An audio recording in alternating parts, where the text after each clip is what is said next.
शेवडी तालुक्याच्या उत्तरेला असणाऱ्या शिराळे वारूंपैकी पार्टेवाडी येथील शेतकरी शिवाजी मारुती चिंचोलकर वय 45 वर्ष यांच्यावर रणगाव्याचा प्राणघातक हल्ल्यात गंभीर जखमी, पोटातील आतडी बाहेर, परिसरातील लोकांमध्ये घबराटीचे वातावरण।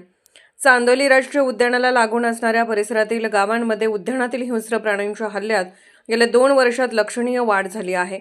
वर्षभरापूर्वी याच गावातील मयूर यादव या तरुणावर गव्याने प्राणघातक हल्ला करून गंभीर जखमी केले होते। आज सकाळी 11च्या सुमारास आपल्या शेताकडे गेलेल्या शेतकरी शिवाजी चिंचोलकर या तरुण शेतकऱ्यावर झुडपाआड उभा राहिलेल्या गव्याने धडक मारून गंभीर जखमी केली आहे। यामध्ये त्याच्या पोटावर 8 ते 10 सेंटीमीटर एवढी मोठी जखम झाली असून पोटातील आतडी बाहेर आली आहेत।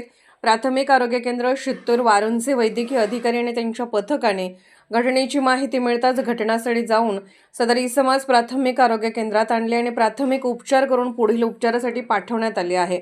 सदरच्या घटनेने परिसरातील लोकांच्या मनात भीतीचे वातावरण निर्माण झाले आहे। पर्यटन वृद्धीसाठी जंगलात सोडण्यात आलेले हिंस्र प्राणी येथील मूळ रहिवासी असणाऱ्या लोकांच्या जीवितावर उठले असताना अजूनही संबंधित वन विभागाला जाग येताना दिसत नाही।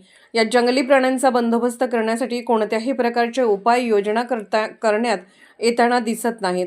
तरीही वृत्तवाहिन्यांना मुलाखत देताना जंगलात सोडण्यात आलेल्या जंगली प्राण्यांमुळे तुमच्या भागाचे आणि परिसराचे भविष्यात नंदनवन होणार असे वरिष्ठ वन अधिकारी वृत्तवाहिन्यांना मुलाखत देताना सांगतात। मग आमच्या कुटुंबातील माणसांच्या मरणावर तुमचे पर्यटन विकसित होणार का? म्हणजे पर्यटन तुमचं आणि मरण आमचं, असा संतप्त सवाल इथल्या नागरिकातून विचारला जात आहे।